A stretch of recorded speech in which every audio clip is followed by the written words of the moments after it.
Greetings. Welcome to Speak Nerd and Enter. Go. All right. Hi, everybody. Welcome to, what is it? Speak Nerd and Enter. I'm your host, the K-Man. Over there is Sean, and then Rich is drinking from his mug, and Mark with the big headphones on. And begin, gentlemen. Who's seen Superman? That was a great intro, Kelly. I have seen Superman. My wife leaned over and said that she enjoyed doing homework for the podcast with me last night. So, Oh, right on. That's right. You two are the reason we went last night. Oh, wow. How about that? So I wanted to ask you guys because I haven't seen it, but I'm not afraid of spoilers because I've spoiled myself on Superman. So I know he's from Krypton. I know he's gets very scared of kryptonite, unless it's red, then he gets angry. I know that he's an on again, off again friend of Batman. From time to time, but he doesn't need all those bitch things that Batman does in order to pretend he's a superhero. He actually has powers, so I know there's that part. Movie last night, and he has had relations with people, starlets in the media, from what I understand, and he has had relations with Wonder Woman, I believe, at various points as well. And Jill St. John at one point. They had a steamy affair. Yeah, all of that was in this movie. Believe it or not. So I wanted to ask you, as avid fans of Superman and not Batman, because he sucks, what did you think of the James Gunn excursion into the DC universe with the Man of Steel, the big blue Boy Scout? Who wants to go? Should I go see it? Should I not see it? Should I save my efforts? You know what? Go rent the Christopher Reeve one, and then say that you've seen it. Or Man of Steel with Henry Cavill. Either one of those would be superior. Yeah, it struck me as James Gunn trying to do Guardians of the Galaxy with Superman, and it didn't work at all. Really? Yeah. Yeah, Guardians of the Galaxy was a far superior film. Yeah. Huh. Do you agree with I wish I liked this movie more. It had a lot of elements that were almost there, but to me it just didn't hit. You know what I'm saying? There was some Superman at one point is fighting all these dudes. He's using his laser vision and spinning in the air. There's a little piece of that in the trailer. And all these dudes hit the ground from skyscraper height with these big slashes across, laser slashes across their chest, and then they start rolling around like they're on the A-Team, where the guy gets out of the train wreck, the car crash, and is like, "Oh, you okay, Frank?" And so they're not killing these guys who are trying to kill him, and yet there's this mayhem. Entire buildings are falling over. And it's like, oh, I'm going to hold this building up so this one woman can get away. Contrast that with some of the other Superman movies where, these buildings are getting destroyed and you just know how many people are being affected by that and whatever. So it was one of those inconsistent things. When that building fell over and Superman caught it so the woman could get away on the bridge, right? And Indigo leaned over and she said, "Where did all the traffic go?" They all drove off. Continuity. But traffic would go anywhere. And secondly, that's not how buildings work, right? If you take a building that has, that is made to hold all the stress in a vertical position, and then you turn it sideways, you can't just hold it up. One guy holding up a building like that, this will work. Sure. So dumb. Now just to it's let also you not how the Green Lantern works either. How do you mean? Right. And then my favorite part was the border between the two countries. It's literally a fence. You have all the 10 guys with guns at the fence pointing their guns on the other side of it. That's how borders work. It's just a fence. Like a playground. And then they're like, attack! Roll over the fence. And the other side is literally a bunch of peasants with pitchforks and 2x4s are just going to fight off this big army. I was like, wow, we're taking some of, I get it. It's tropes, it's storytelling. David Goliath, like I understand where you were going there, but boy, that's not how it works in real life. You know what I'm saying? Now, just to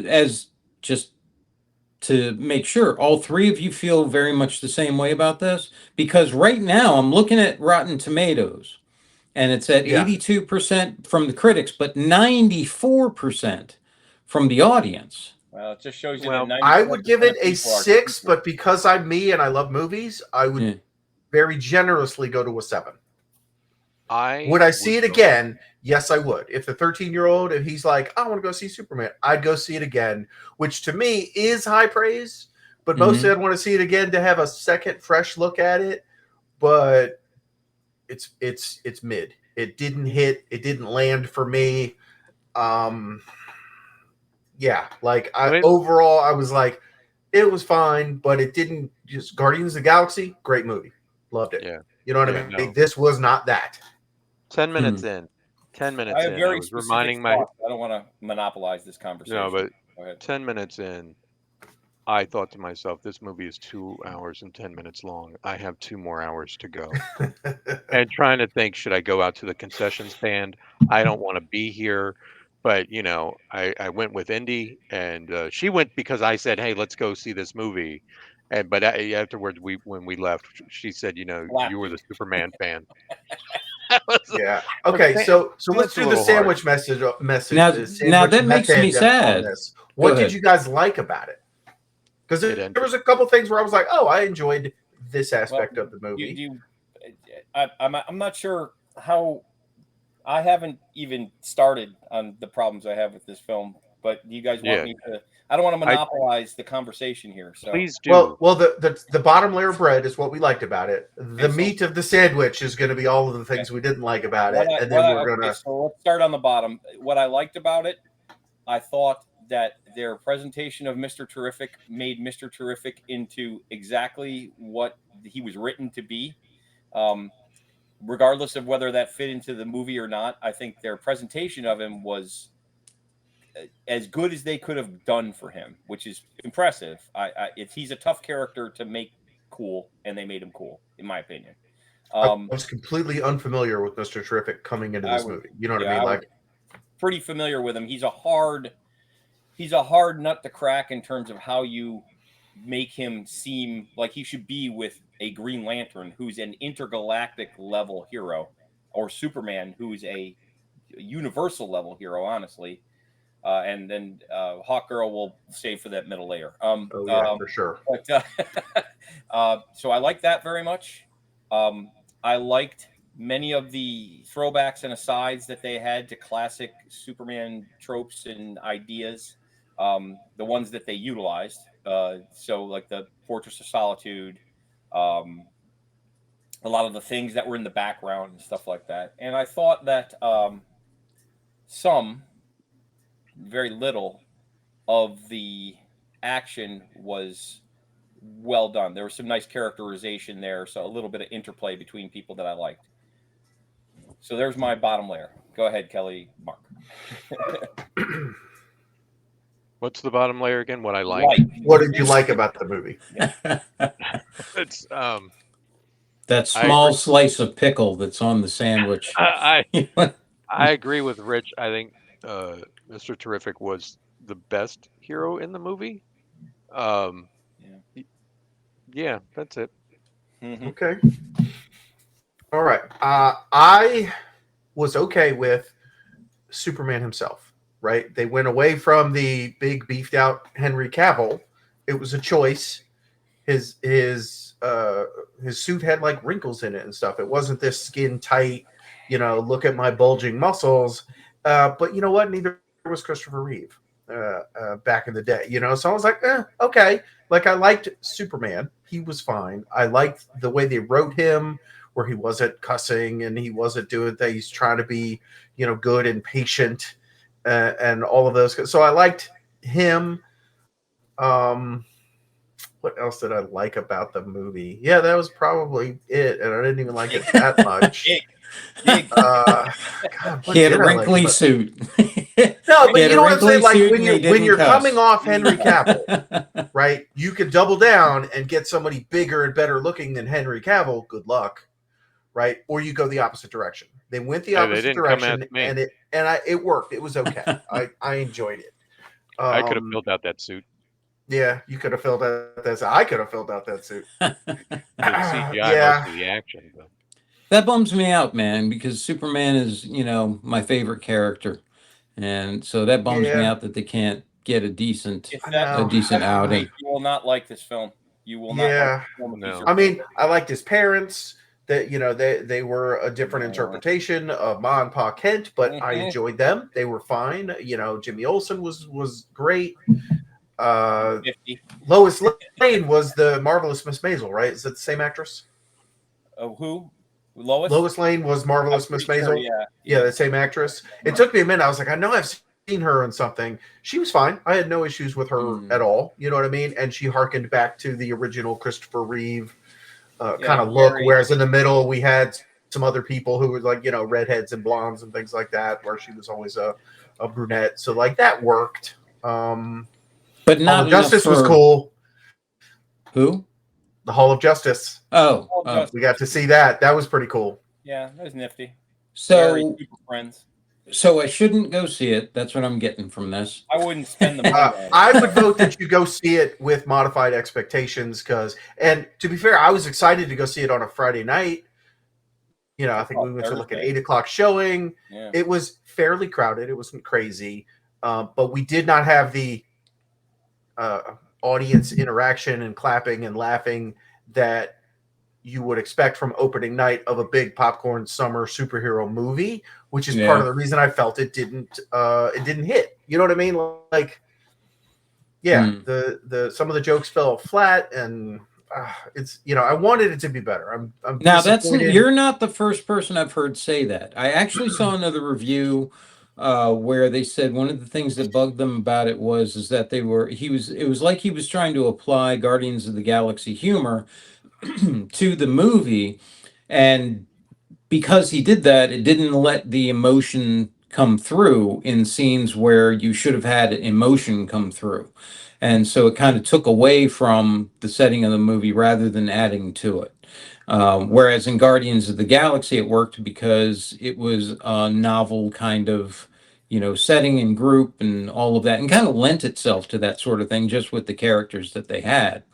But this one, it didn't allow it to grow in any way because almost like they were afraid to go or wanted to be so juxtaposed to the Snyderverse that it, just. I'd say it's more like the Snyderverse than anyone could ever imagine. I'd say Now, it's I very will. close I'm gonna. to the Snyderverse personally. Yeah, I'm gonna dovetail on one thing I liked, and we're gonna go into the stuff that we didn't like. I liked the way it opened, where it was like 300 years ago, metahumans showed up, and they're superheroes, and then 3 years ago, Superman showed up and let everybody know he was Superman, and like 3 months ago this happened, and then 3 days ago this happened, and it's like and then it opens with Superman, like what we've all seen in the trailer, hits the snow, and he just got his ass whooped. And so it wasn't like an origin story. It wasn't all of these other things that a lot of superhero is just like, hey, here's the world. There are superheroes, unlike most of the previous Superman movies where it's like just Superman. Right. And so like I appreciated that. And it opens with Superman like losing his first fight. And I'm like, okay, I'm here for this, right? And then the dog shows up and drags him off to the Fortress of Solitude, and we're off to the races. So I kind of enjoyed that opening, but I feel like Superman spent most of this movie with his ass whooped. And that's not what we go to Superman movies for. Pretty much the entire movie, his face was in the dirt. Yeah. 100% that. Yeah. So he's become the predator of the DC universe. He gets beat up by everyone that he runs into. He is now the Worf of the DC universe, where to prove how strong you are, you have to beat him up. Okay. Right. And I know Superman's tough because he's so powerful. How do you give him a villain? And especially with his arch nemesis being Lex Luthor, who's just a smart dude. Right. Yeah, that guy doesn't have any powers. And I think Lex should have been older. I have a hard time with that actor being that young But that's being in that's charge of the this massive corporation. that's the And demographic they want to play to. I didn't mind. yeah, I like get Nicholas you. Hoult, actually, except for a particular thing that happens. But I like Nicholas Hoult as I thought he Right, I played like the him as an actor. I wasn't sold on him as Lex Luthor though. They I did a was great until the job, I end. think, of making him, genius evil guy, right? Like as the movie went on, he was started out very reasonable, in his public facing, and then you learn more about him and what he's done, and you're like, yeah, this guy's the bad guy, which was cool. But he's got all these people working for him who know how bad he is, and they're just like, and then there's, at the end they're like, oh, now I feel a little bit ashamed, and I'm like, you spent the whole movie beating up Superman. And now you feel ashamed because you learned that your boss is a bad guy. Shut up. They were. So, are we into the bad stuff now, or are we going in there now? Oh, we are into the bad Okay, stuff now. So, do you want me to? I will start with my Both barrels. Let's hear it. I will start with just. I'm not even going to talk about anything to do with the film itself, the content.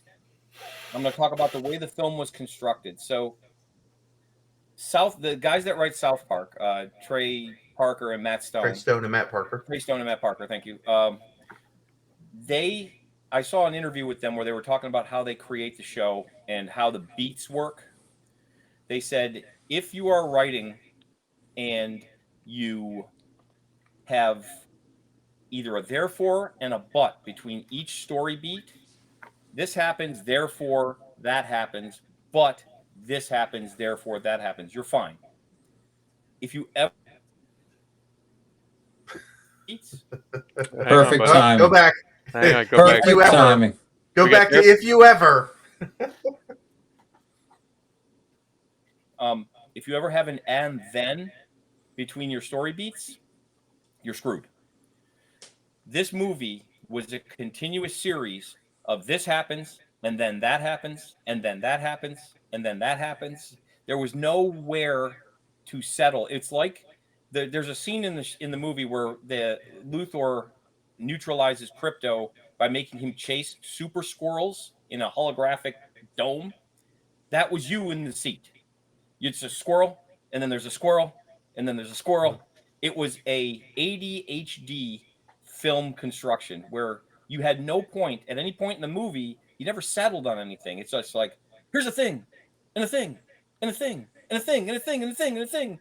And none of them, it's just like it was all vomited at you at that frenetic pace where you never got a chance to say, okay, let's pull back. The tone never cut, that sine wave of filmmaking where it's like, oh, high point, low point, high point, low point. It was just bam, bam, bam, bam, bam across the board. So when watching it, I became highly annoyed. It's like, we ever going to stop and look at the effects of what just happened? Like, oh, a black hole ripped a city in half. We gonna talk about that? I mean, we gonna settle on that? It's like, oh no, it's just right back together. And I've heard people say, it's just like out of a comic book, because in a comic book you kind of have that suspension of disbelief where Dr. Doom, or let's just say the Abomination, is torn up the streets of New York City, and you never look at the construction that goes on afterwards or the rebuilding or any of that other stuff. But that all takes place in between the panel lines. A film can't do that. You don't have that. All the action in a comic is in the space. Right. Wait, I saw it. Couldn't agree more. Mm-hmm. Mm-hmm. There is no space between the panel lines. The whole point of a movie is that you don't have that space to fill it in with your imagination. It's doing it for you. This it just took separate scenes and kind of said, okay, you're going to fill in that space in the middle in your imagination while you're watching it. It's impossible. So that was the first thing that I have an issue with. Go ahead, guys. I have an issue with a number of the things Mark put down as the baseline piece of bread. I think the uniform not fitting was a problem for me, because right from the get-go, he looked like one of those little kids that buys like the Spider-Man outfit that has the abs, and I'm just like, really? You couldn't get a uniform that fits a costume, a thing, it looked bad in my opinion. with the opening credits with the 300 years ago, the 30-year ago, by the end of that, when they got down to 3 minutes, I said to myself, Kelly lost interest. You know, This first 2 minutes is too much. give me something. And the thing that bugs me with the Superman, like I get that Superman's hard to write for because with his powers, he should be, able to do damn near anything he wants to do. And so the only thing you can do is artificially weaken him. But he spent the entire movie getting his butt kicked by like Mr. Terrific beat up everybody in a camp, and those same type of people could have beat the piss out of Superman. And I'm just like, what are we doing? We're failing to make important distinctions in characters and set storylines properly. I don't know. I had problems begin to end. There were little pockets of things where a joke landed well or a particular part of the story was fine, but then it was there were long stretches between any moment where that happened. Hmm. So, all right. So what I'm getting is that don't see it. See it on streaming, maybe. Oh yeah. And that's about Yeah. it. Yeah, Don't but like keep it Um, on in the background. Don't actually pay don't attention. spend $20. So Well, that's I'll what tell takes you, close I'll tell you attention. my biggest problem with the Superman story since its inception has always been the villain. Lex Luthor is a horrible, horrible villain. I get the juxtaposition. I know what they're trying to do with the story that way and everything. The jealousy of man versus God and all of that, rather than, that whole, I get That is it. exactly what's going on here. Yeah.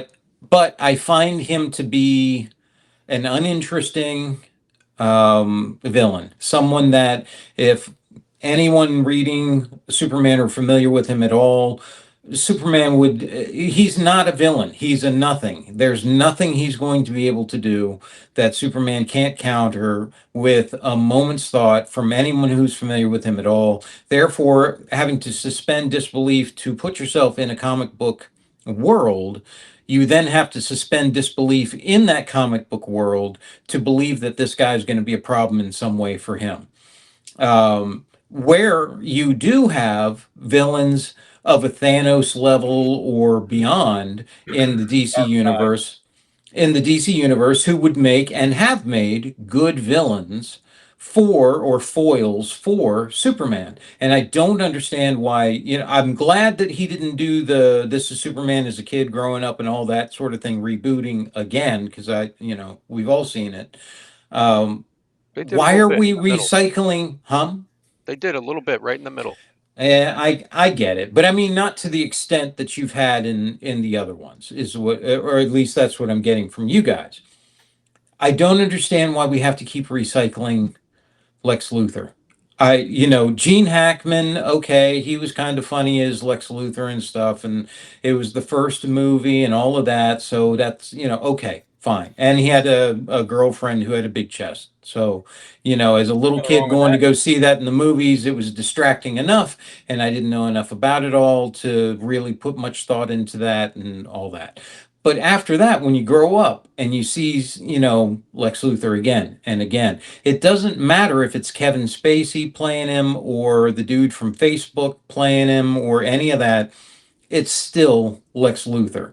It's still the same guy. There are people out there that would be far more interesting to see him fight, a la Thanos in the Marvel universe. The whole reason he was so cool as a villain was because he was so right in so many ways, and he was so powerful that you were wondering, well, how is anybody, not us because we read it, but you get my meaning. How are they going to beat him? How are they going to overcome this? That kind of thing.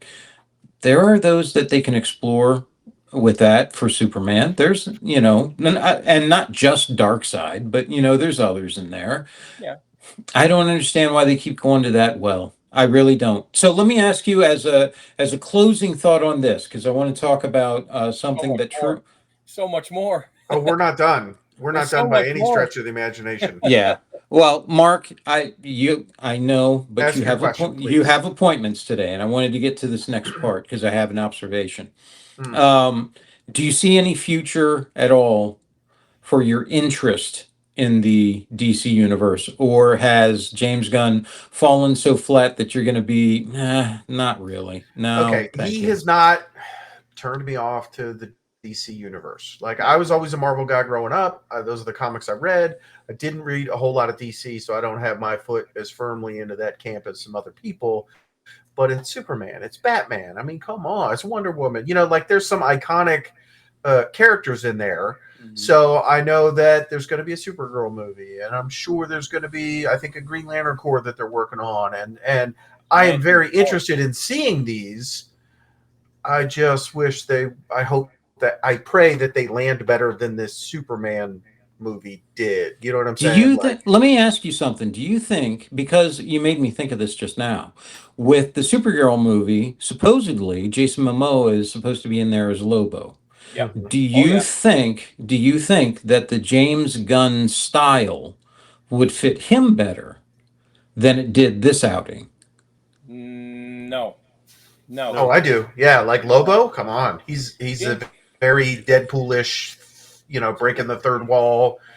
Just full of mayhem. Like Deadpool or Lobo is not a character that you take seriously, a la the Dark Knight or what, you know what I mean? Like you don't Right. give Lobo the Dark Knight treatment, unless I'm wrong and they wow me. No, Like no, like I'm no, open to you're whatever right. interpretation you come with, So but he feels a lot more like a Deadpool Guardians of the Galaxy interpretation, and I'd be here for it. So James Gunn's thing, and this is something I think a lot of people. I don't. Maybe I'm the one who's not queuing in on this. He seems so. James Gunn was involved in the production of the movie Brightburn, which I don't know if you guys like. I liked it a lot. But his strength is to elevate characters who anyone else would just they're throwaways. He elevates characters that don't already have some sort of gravitas or some sort of Established canon. history. Yeah. Established history, which other writers have been successful in drawing off of. So that's what Guardians of the Galaxy was. Guardians of the Galaxy were backup characters in Yeah. Marvel Spotlight. So yeah, nobody read that comic as a comic. No, well, I mean, people and- did eventually. right, but to make a tree and a raccoon likable characters that people are like, this is awesome, man, they did a great job, because nobody went into that excited about it, and then we came out of it like that was really cool. So correct? he was able to elevate characters that everyone else had kind of cast off as jokes. The same thing here. The strongest character that he elevated here was Mr. Terrific, who was kind of a background character in a lot of other stories, and nobody knows who Mr. Terrific was. The problem he ran into with this is he took on Superman, and he didn't know what to do with him. This is another issue. He said, well, I don't really know. I need all these other characters because this is my thing. I take these groups of characters and bring them together and have these dynamic interactions between them, and I elevate things that are kind of discarded. He's basically the master of the island of broken toys. Well, as long as see, this is my thing with James Gunn. As long as he can do it, it's always going to be James Gunn's story. Yeah. It doesn't matter what he's writing it for, it's going to have his story beats and his humor and all that in there. So, in my personal estimation, that's fine as long as you have characters that fit that. Yeah. But as you said, the moment you have someone who's got an established, history and canon and expectations to be of a certain type, then suddenly he comes in and here's my take, which is a little jarring if you're not looking for that. And if you're a fan, again, my personal belief, if you're a fan of a given topic or a given character or whatever it happens to be, you have expectations going in. This is what I'm going to get. I'm looking forward to seeing this. But with the new technology and the storytelling and all of that, and suddenly you get James Gunn, it can be off-putting. In comic book terms, Superman was a guest star in his own book in this movie. Agreed. And some of the other characters, like I like Hawkgirl. I like Isabella Merced as an actress. She was great in that Sicario movie. Like, I was excited. Like, oh, okay, we're going to see Hawkgirl. I like this actress. She was basically an extra. She had a couple of lines. She flew around, hit hit a couple people with her mace. There was no character development, and in the trailer, you show her in the trailer. I'm like, oh, this is great. We're going to see Green Lantern, and we're going to see, and the only one we really got a lot of, Mr. Man, fantastic, terrific, whatever, terrific. He was the most fleshed out and used on screen. We got a little bit of Guy Gardner, little bit, you know what I mean? He was the comic relief. We got probably the worst Green Lantern, by the way. I know. We got about nothing from Hawkgirl, right? And we're just gonna. And then the who's the other guy that was the Elements? Metamorpho. Oh yeah. Metamorpho. He was in there a little bit, and he was fine. But I think he's missing a chromosome. That's the only element he didn't have was a chromosome, because he was kind of dim. We're just going to ignore Hawkgirl's cold-blooded murder. I mean, we're just going to ignore her complete murderous criminality that we saw at the end of the movie. He was a bad guy, and he deserved what he got. And we're going to murder him. We're going to murder him. No, she dropped him into a cell, apparently, because we never actually see him land. A cell made of it was a part of pieces. It was a part of the movie that represented what James Gunn did to Superman. Yeah. That's what that was. So it was symbolism. So it was a remake of murders a man. She murders him. This is not. She murders a head of state of a foreign country. President of an allied U.S. country. She murders him. Well, from the planet they're from, I mean, that's kind of what they do. This Hawkgirl's not a Thanagarian. She's the other Hawkgirl. Well, what am I? Well, why am I going to go see this movie at all? Because it's got Superman on it. That's cultural appropriation, and I won't stand for it. But to go to the question about, does this ruin the Superman franchise or DC universe or whatever? No, it doesn't. But it is that thing of, what I expect from a director is to be able to check themselves, right? And James Gunn is one of those guys that can't check themselves. Like he's just going to do what James Gunn is going to do. But you have to be able to approach every story and every movie with some nuance to be able to tell the story of the character, not the story you want. Respect. And I agree with that. On the overall tone of the movie, like with the color palette and all of this felt it was definitely not the Snyderverse, which was dark and brooding and dark and everything was dark. Sure. Yeah. This movie was not really that. The only place it got really dark was when we're dealing with Lex Luthor's hideout. But that was what you'd expect from the bad guy's hideout. You know what I mean? But overall, the tone of this movie was let's get away from the dark and make it a little brighter. I would put that in a positive aspect of this movie category. Changing Superman's origin story wasn't dark. Oh, that I'll also get this, Sean. So this is the worst crime. They changed Superman's origin. So he said, "Oh, I'm not going to do all the press. I'm not going to do origin stories." But they do, in a backhanded sort of way.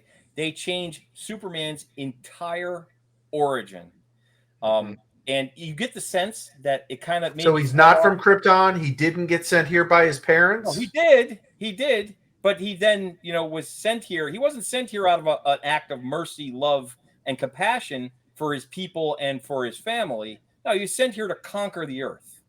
Oh, so they went more of an invincible kind of thing. They made him a Viltrumite. Which but to be fair, he didn't know that. The message was that's messed up. One of the best things about I agree. I'm not defending the decision. But Superman saw the first part of the message. It's like, we're sending you here. We love you. Do good things. Yeah. And then the second half of the message was like, these people are dumb. You should just take over. And not only that, it was crass.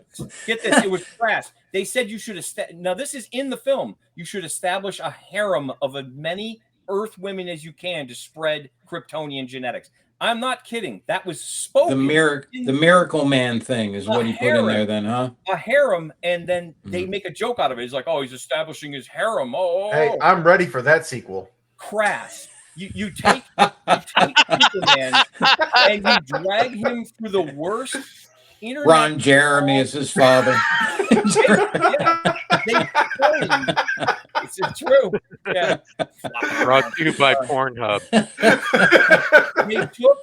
the shining icon. It's not so much. It's not so much a Fortress of Solitude as a porn hub. Yeah, What- Fortress there's of this Moon. really famous porn actor who's like a bald guy, and I can see him playing Lex Luthor. In that, out of jealousy. I've come to fix the plumbing here in the Fortress of Solitude, and he bangs all the robots. Man, that's disappointing. So that was the most unforgivable thing, that they took someone who's an icon. Yeah. See, the thing that was so cool about the original Superman that I, even as a kid, that I loved in there was Marlon Brando as Jor-El.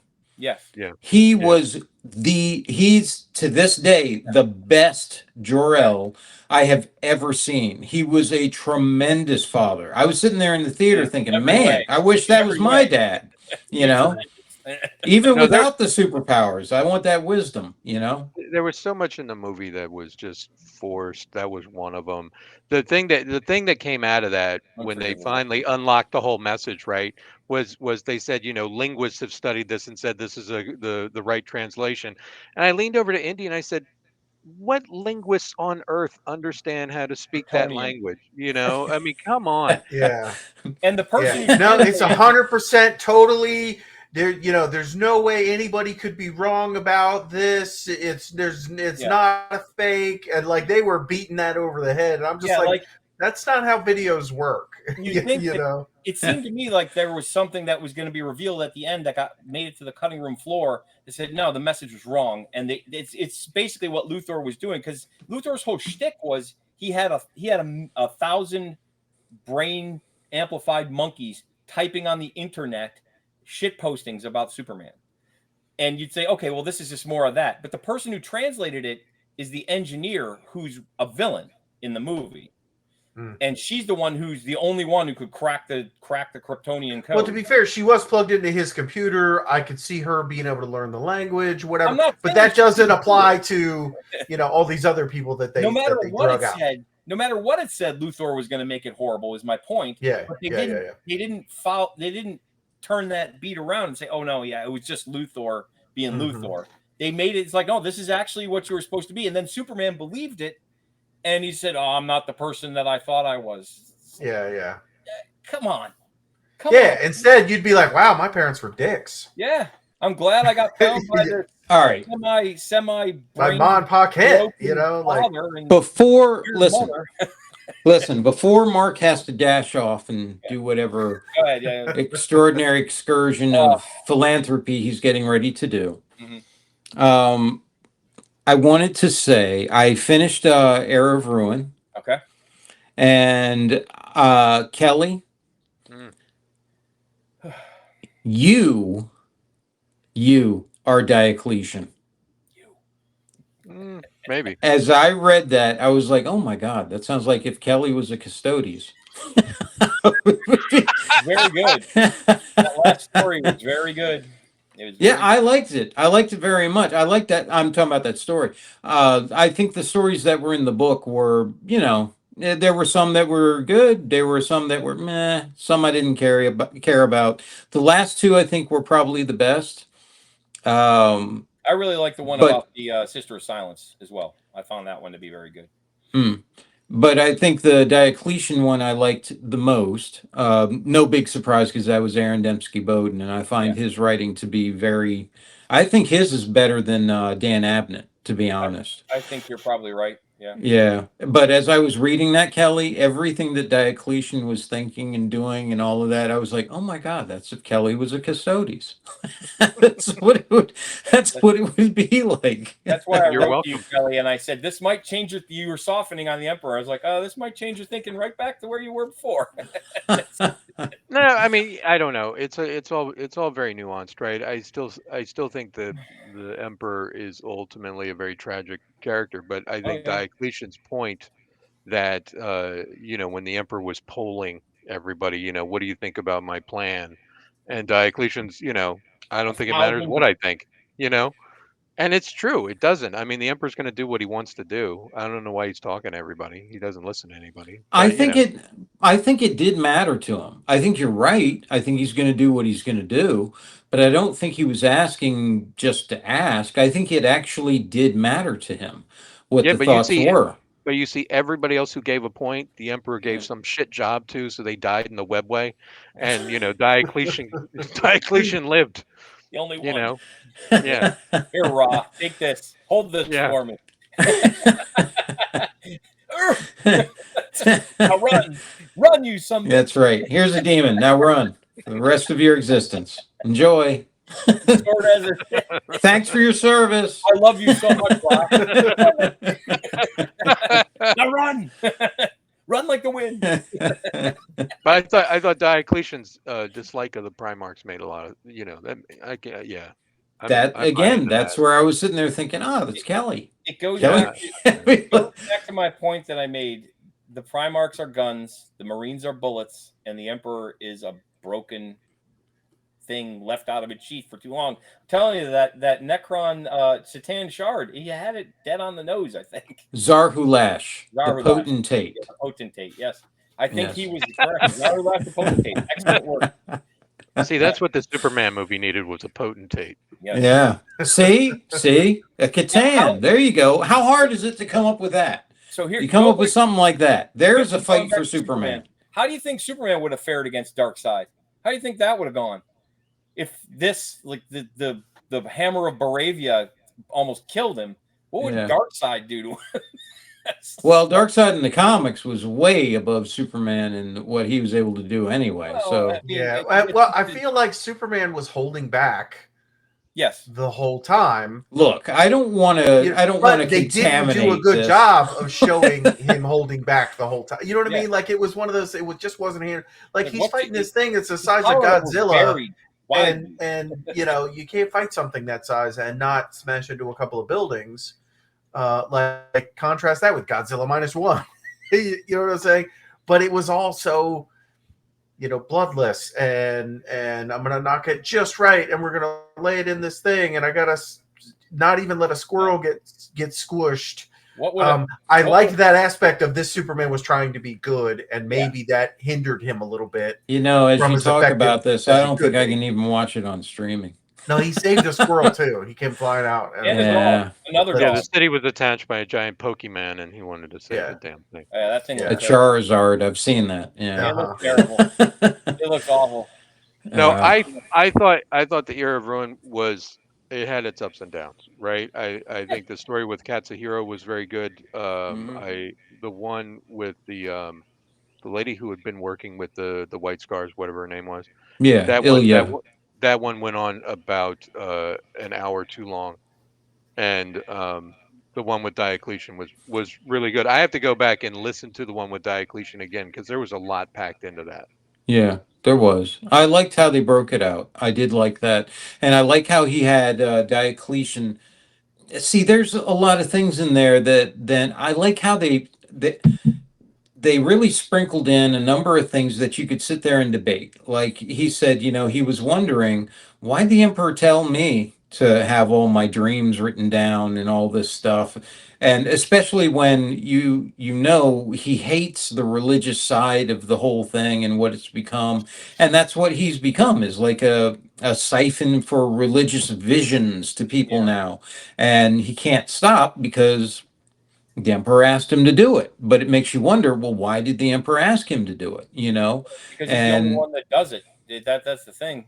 Diocletian. Well, but he's been set up to do that. That's the thing. Yeah. So why? That's that was his question: is why am I the one who's having this? And it could have been anybody else, someone that it doesn't piss off so much, that kind of thing. He had So. to ask you. He had to Right. Do you dream? Right. Yeah. So it just gives room for a lot of debate on these things. And I love how Aaron Dembski Bowden especially writes these things in there with the internal debate, the internal dialogue, where he's arguing both sides and honestly thinking, Yeah, maybe I'm wrong. Maybe all this is there for a reason. Maybe he did actually give the Primarchs a bit of himself, and all that. I don't think so, but maybe he did. Maybe I don't know. That kind of stuff. I like how he leaves a lot of room for debate, but never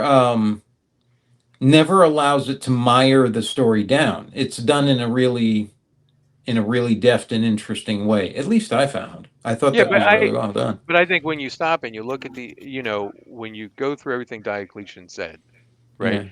Look, I think a lot of my particular opinions of the emperor still hold true, and I think what Diocletian's point sort of buttresses some of that. To Rich's point, the emperor is a thing of a bygone era that was left alone unto That itself. wasn't Rich's point. That was Arhalash the potentate. Yeah, Okay, I well, just fair enough. reflected it. I Yeah. I think Rich is the potentate incarnate, but Yeah. the but the it well intentioned. He had this high minded goal of what he wanted to Hmm. do. Well intentioned might Yeah. even be a bit debatable, but it's everything he did along the way with no particular guardrails on any of it. You're left with here's the outcome. I mean, you created demigods who destroyed the galaxy. You set up humanity to die, and all your plans came to naught ultimately, and in part because you didn't listen to other people around you. And it is what it is. I mean, it doesn't make him any less of a tragic character. Well, it Um, leaves two questions in that same vein, though. That's what I like about it is the two questions it leaves are you mentioned the guardrails and all of that. It could be argued, well, what guardrails would you put on it? Because in the end, no one else could have done it. So there's nothing else to put guardrails on it. And if he didn't do anything, everybody would have ended up damned anyway. And then the other side or the other argument to be had is how much of it can you hold him responsible for if, as Zarhalash says, he was created to do that stuff. He didn't have a choice. He was like the Primarchs and the Space Marines and the Custodes. He wasn't born to someone so much as simply a creation, a tool. As you said, a weapon that's been left unsheathed for too long, that kind of thing. So, more of a tragic figure, you could say. And then you wonder to yourself, how much is he actually responsible for if he's the product of this too? And should the ire then be actually focused more towards the old ones? If they hadn't messed around with what they were messing with, then chaos conceivably never would have woken up anyway. But they did. yeah, And they but got in there and started moving things around. if the emperor figured out how to build the Primarchs to begin with, or to create the Yeah. Primarchs to begin with, once Yeah. they were scattered hither and yon, the idea of bringing them back and maybe a Primarch is still a Primarch. Figure out how to build another one, man. If you're that smart, figure out how to do it again. Don't go and bring back things that have been tainted by chaos and expect that it's all going to go well, which it didn't. Yeah. I there's certain things where look, if we're sitting down and we're having the annual review with the emperor, and we're okay, buddy. I mean, you started this project, didn't go well. Why did you bring him back? And try to make use of. I mean, I think there's valid questions to ask at the end of the Well, but day. my point with it is how much could you lay at his feet versus laying it at the old one's feet? Oh You yeah, I mean, know, look, hey, the fish rots from the head first, right? So you can definitely lay it at the feet of the old ones, but they're not here. We have the emperor, so I mean, right? And that's the other part is that when you talk about a tragic figure, that's what I think of is someone like Rich was saying, quoting Zarhulash, his other identity there. Uh, is that he was a tool. He was a tool who was to be used against chaos, but without any wielder, right? So now you've got him running around without any sort of guidance, Yeah, but he's got this imperative that he's got he's ostensibly driven. bred into him or created in him so that he has to do this thing. And as you said, without any guardrails, because there's no one else to do it, how much do you lay at their feet versus his? would he have been the same, or would it have worked out better if they had done something different that way? You know, do you see what I mean? Do you see what Yeah, I'm well, talking about? I do, but I think that's that thing where, he created the custodes, right, which were Yeah, supposed to be the closest thing to him, and he's asking for their counsel, and they give it to him. If all yeah, the custodes said no, well, that sounds like a really bad idea, and he did it anyway. yeah. Then I mean, at some point, you're refusing to accept the feedback you need to have. So he does look without guardrails. He created some guardrails. He just decided to ignore them, and to their own detriment too. Uh, but there's a lot of blame to go around. At the end of the day, we just have to accept that the 40K universe, a lot of people have done some really uh, bad decision making, much Do like the you Superman think? movie. Do you think that? How much do you think the old ones do bear in this? Is what I'm wondering that. I mean, if they were a They're lot, right? If not, it's Because if not all of it. they made the webway first and Yeah. started delving into that and doing that whole thing and it's messing around impossible to with. tell because you can't understand their thinking. Their viewpoint is even more un Noble. graspable than unable to be grasped than the emperor's because they're even more powerful than him. So Mhm. if we can't grasp the emperor's viewpoint because of his ability, and they made him, how can we grasp theirs? Mhm. It's just like trying to put your hands around the Satan's viewpoint. I mean, Belisarius Call outsmarted Zarlash, but at the same time, he didn't really understand what was going. Like the things that Zarlash told him, he didn't know. He didn't know what Zarlash told him was true, even though it appears that it is. Well, Um, I look at it like this. Why would Zarhulash lie? Well, he doesn't have anything to fear He's from tripping you up. anybody or Yeah, he's tripping you up. anything, you Please, know? I mean, it's like I'm lying to this ant. Yeah. Yeah, exactly. I mean, I just didn't see any reason for him to give a falsehood, No, me neither. Me neither. And so, that's why I found that so interesting, that part. Yeah. It was enough to tantalize and all of that, and really, that would be believable. And that's Yeah, actually what made me start thinking along those lines of, how much do you lay at the feet of the emperor or the primarchs who turned traitor and all of that, when each of them in series was actually the manipulated puppet of this one group yeah.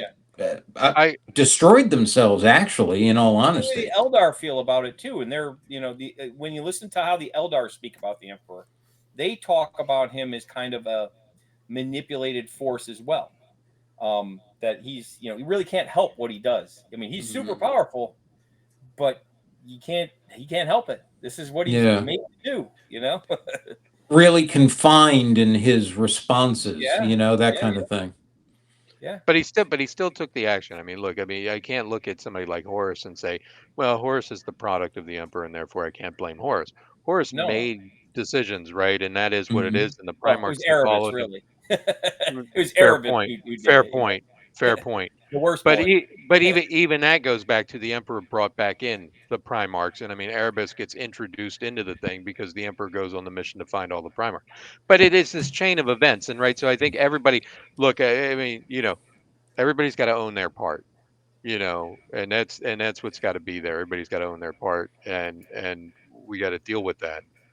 But I Except for mean, the Catan. The Catan are the only ones, I think, who are about as close to pure in Yeah. their No, you're right. motivation and being of any of them. And I'm not talking about them not being, horrible and scary and all that crap. Oh, I'm they're like saying lions.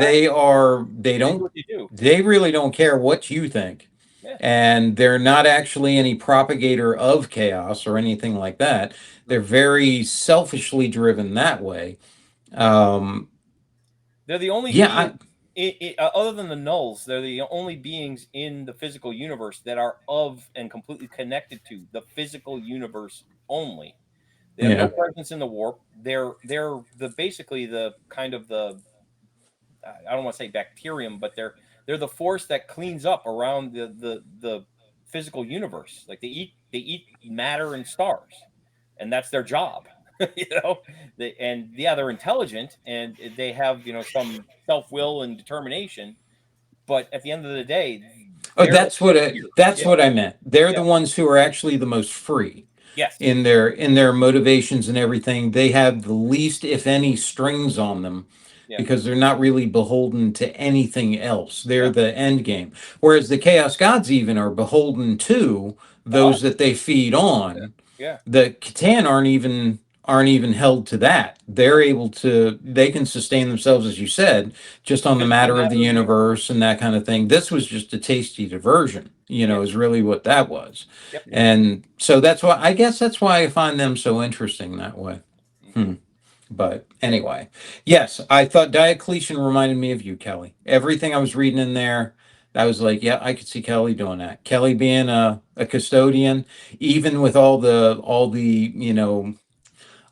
engineering on an atomic level and all of that bit of Kelly in there, the K-Man coming through and just absolutely intolerant of just about everything, you know.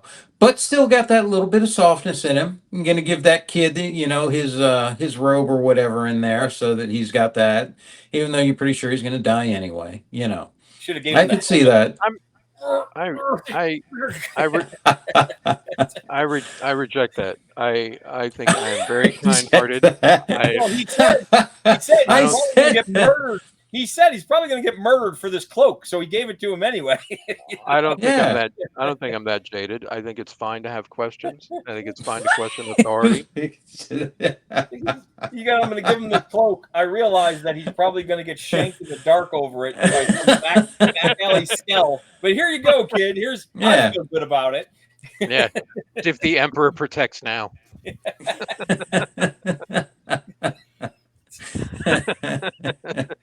Stupid kid. Are you the emperor? Yeah, sure. Have this cloak.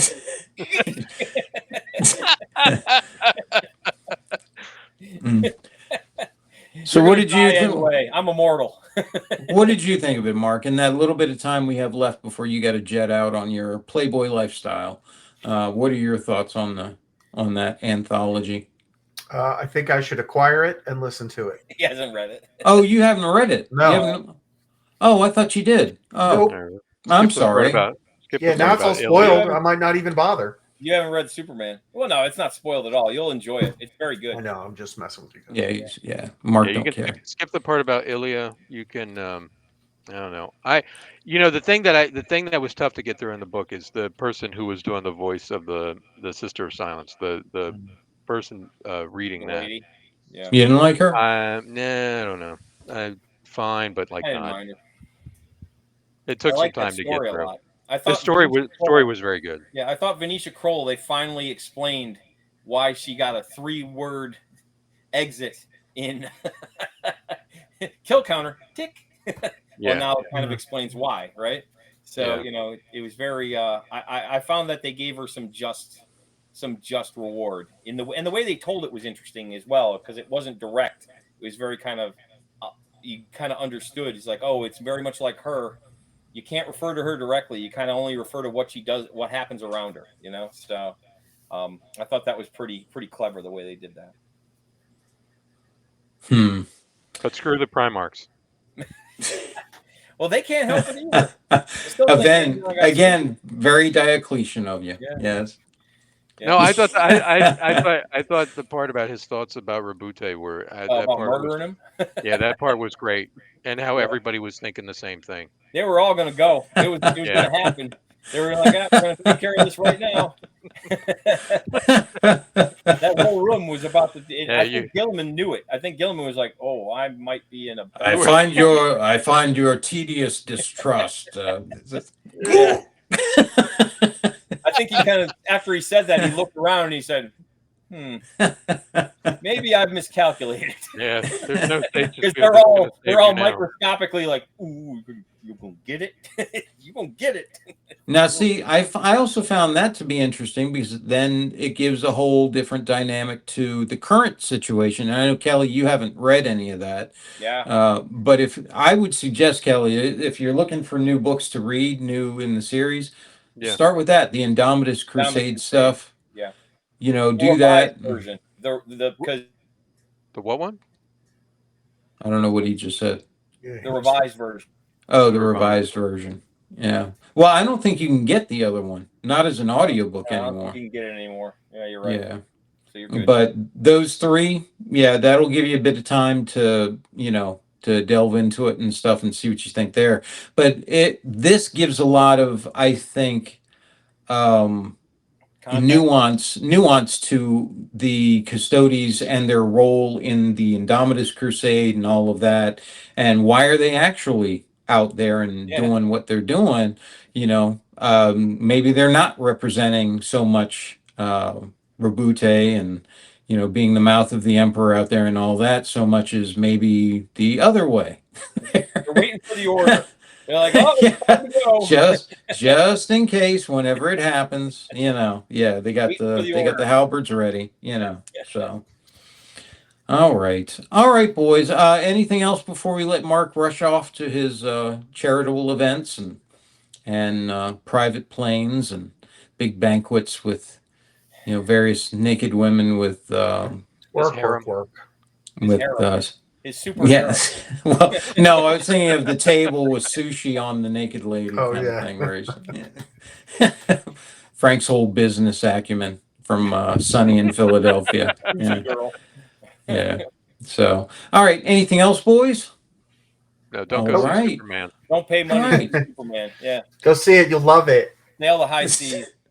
Not a Even tow you truck can't in get sight. that with a straight On the face. tow truck insight.